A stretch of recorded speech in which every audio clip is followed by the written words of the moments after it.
The first advice I would give myself is do it again. Same life all over again. Yeah, probably a good idea.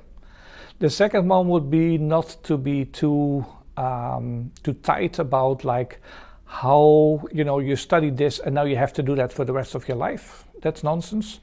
I see life as a walk in the forest where you can really go and discover everything there is to see.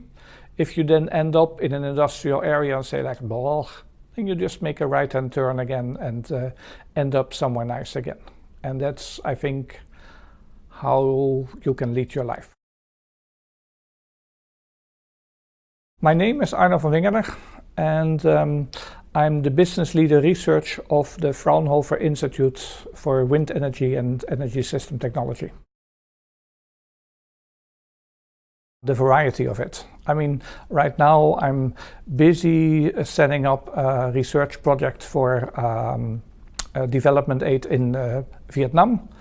I'm finishing off another project where the people who were doing it left, and I'm closing off the project and trying to make the loose ends meet. I'm also looking into like, for instance, the structure of IWES, like what could be taken out, how it should be done, the scientific quality of it, and there's so many other things that I do on any given day that it's yeah, it's always fun. It's never boring. The thing that's cool about my job is also the thing that's difficult about my job. First of all, I'm a one-man show, so I have two hands and I can use them for working within the European product or within the Vietnamese product or within the finishing of a German product, but I cannot do all things at the same time, and I don't have people that I can easily order to do this for me. So that takes a little bit of hassle to get your less interesting stuff like administration and travel declarations ready and stuff.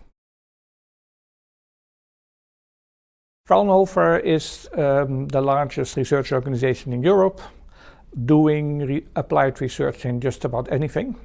So there's a number of institutes, and our institute, the Institute for Wind Energy, is, not surprisingly, works on doing stuff for wind energy. And what we do is actually test and validate industry's solution and help them develop their solutions further. So that's what IWES does, and my role in there is very varied.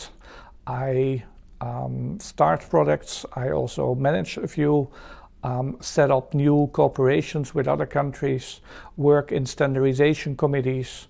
I'm also in the European group. So the ERA is the research group for all of Europe, where I'm also in a management position, setting up, for instance, a new plan for the European Commission, doing all kinds of different things. I typically come into the office fairly late, often like 10 o'clock or so, with the idea to finally get my travel declarations done.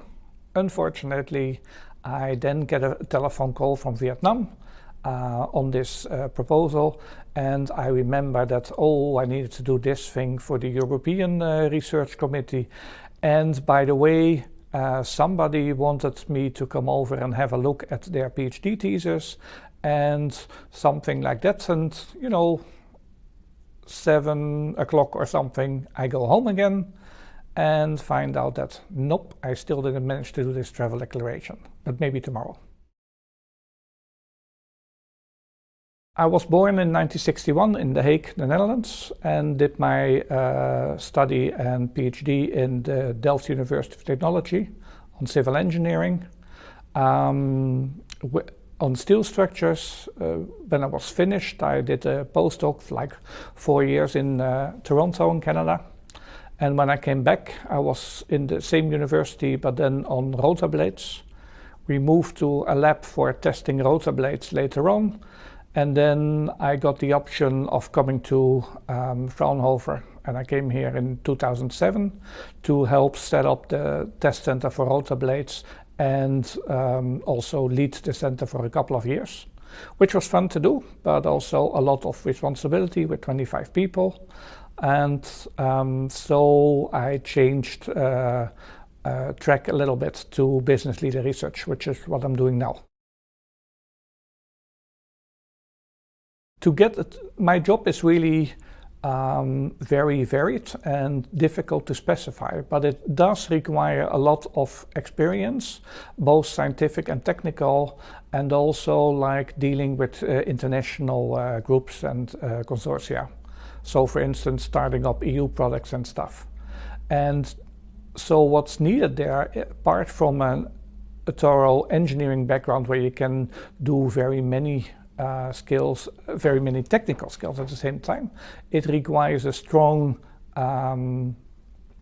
possibility for creative thinking, putting things together, like for instance coming up with a research proposal and a research consortium, getting everybody enthusiastic, work with that.